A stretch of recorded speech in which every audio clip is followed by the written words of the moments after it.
Recent school shootings have lured ill-informed Americans to a war on our Second Amendment guarantees, led by the nation's tyrants and their useful idiots. The Second Amendment was given to us as protection against tyranny by the federal government and the Congress in the United States. Walter E. Williams. Some people believe that there's a gun violence epidemic in the United States of America. In the last 10 years, there have been 1,069 incidents of gunfire on school grounds. Not all of these have involved students, though. And these incidents have resulted in 375 deaths and 775 injuries nationally, according to Everytown Research and Policy Group, their website.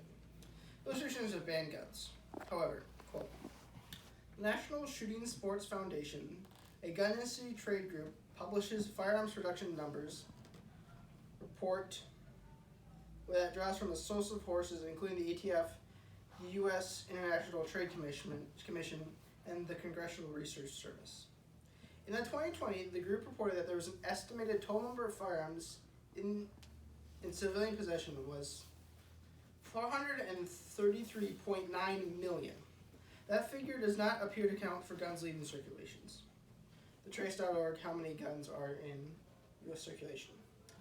So if you ban certain guns, there's still going to be many, many guns in citizen hands. So banning guns is not a good solution. How about making guns harder to acquire? Like raising the minimum age for firearms purchase to 21 for the federal minimum.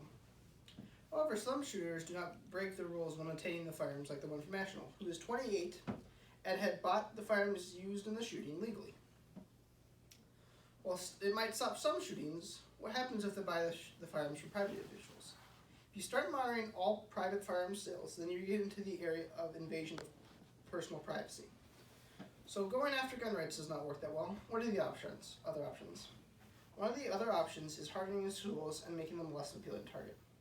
Well, the problems with schools and other gun-free zones is that the only people in those areas with guns besides law enforcement are usually criminals or individuals wishing to cause harm to the people in the said areas.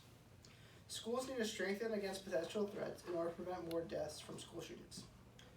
The shooter from Nashville admitted in their manifesto that the school was chosen as a target over another possible option because it was an easier target. Other shooters have chosen targets because of hatred, anger, grievances, or because they wanted fame or glory. In order to address this problem, 3 key elements should be considered to keep our schools safer. First, limiting access from perpetrators. One action should be implementing limited possible entrances. Another action is locking all school doors when they're not in use and monitoring all possible points of entry. A way to alert police, like installing a panic button in classrooms, or some other way of calling 911 immediately. Also, alerting security potential threats is essential. We can limit access for perpetrators into our schools. The schools will be safer. Another area in which action must be taken is by instituting armed security. Schools should allow private citizens and veterans to give their time or be paid securities for schools. There are plenty of veterans who have received weapon trainings that are willing to give their time and help protect schools. Mm-hmm. They should have up-to-date training and regular and active shooter drills. Security protocol briefings should occur regularly. Patrolling should occur outside in undercover cars where potential threats cannot see or detect them. Security should also be inside, patrolling the halls and keeping the peace. These tactics should be implemented, as well as tactics such as switching up patrol routes that security takes in order to avoid predictability. That way, if a shooter chooses to plan out the event, they will not be able to predict the vulnerable areas. Another action that should be taken is allowing teachers to conceal and carry. However, there should be a mandatory minimum of required hours for training, and that training should be strict training based on specifically the techniques needed for defensive shooting in close quarter settings. Fines should be instituted for teachers who do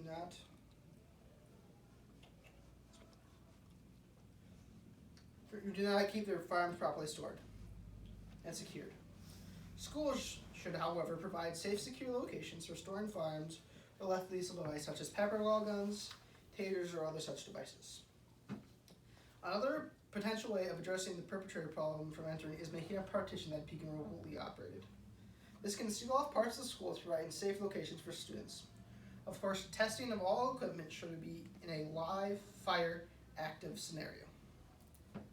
If some of these measures are implemented, there will be less mass shootings or at least less deaths. With better monitoring and transferring of information needed to police and better updated tactics, school shootings can be avoided. Incidents like Uvalde, Texas, where precious time is wasted, will be a thing of the past. This will enable a quicker response, which will lead to the saving of more lives. Schools need to be strengthened against potential threats in order to prevent more deaths from school shootings. If some of these changes are implemented, there should be fewer incidents, and those school shootings will be less. The goal is to save lives instead of losing lives of students in mass shootings as well. Some of these measures will help create more standards and give more opportunities to those who want to help and enable them to help.